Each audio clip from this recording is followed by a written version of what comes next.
Today we'll be talking about the Roman Empire and the influence on American culture that the Roman Empire has, and the influence on the world that the Roman Empire had.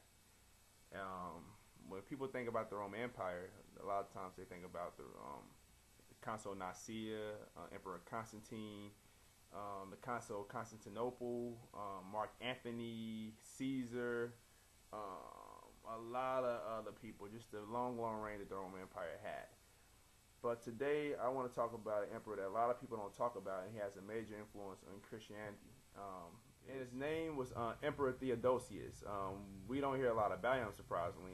You're not gonna learn this in your Sunday school class, or even know about church on Sunday. Like a lot of people don't, a lot of Christians don't even know this stuff. And it blows my mind.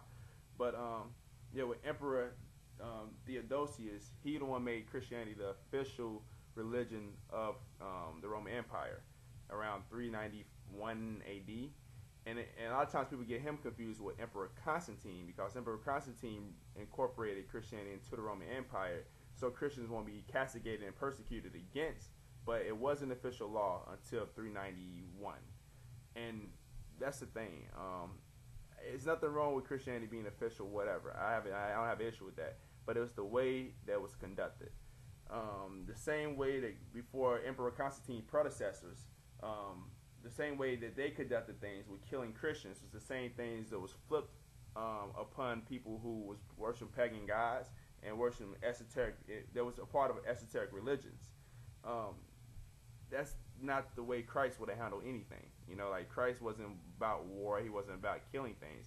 And they used the Bible. They used the canon to justify their means of murder and war and getting people to convert to Christianity by persecuting and killing, not by having any personal revelation or any personal encounter with what the religion of Christianity or Christ or with God at that time. And that's my issue with the whole structure, the way things was conducted in the early stages of Christian civilization.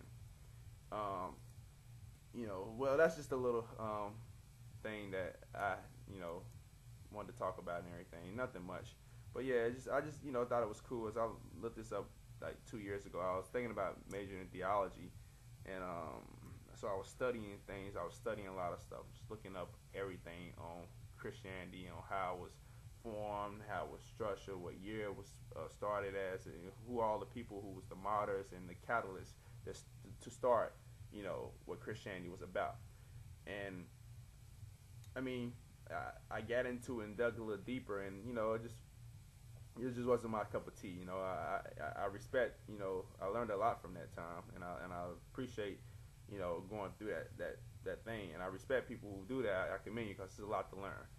And I actually recommend a lot of ministers and pastors and should go back to school and major or learn the theological side of religion, because a lot of times, like when I was coming up as a kid, I would hear pastors preach. Not all of them. There's some real good pastors out there, but it's like some ministers out there. But I would hear a lot of them, and it's like they were just preaching off sheer like emotion and just this loud pitched rhetoric that nobody really, or this like people who just screaming and hooping and hollering in front of a microphone, cutting cartwheels in the church, running laps around the church, and you really don't get that teaching. You get the preaching, but you don't get the teaching.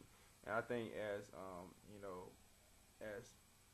the church as itself, I think it needs to be more teaching and less preaching, because at the end of the day, you have to teach people to understand what they are and who they are as Christians or as Muslims or as people who follow Judaism or as whatever, all of them. So that's my point of making this video. Just want to share that, because I thought it was interesting when I looked it up a couple years ago, and see what your comments will be on it. I'm not spending too many comments on this, because I guess my rhetoric is not the most exciting. I'm not out here cutting cartwheels and being an idiot or cussing or trying to make people laugh. That's just not me. So at the end of the day, you can take it for what it is. That's it, man. Y'all take it easy. I'm out. Peace.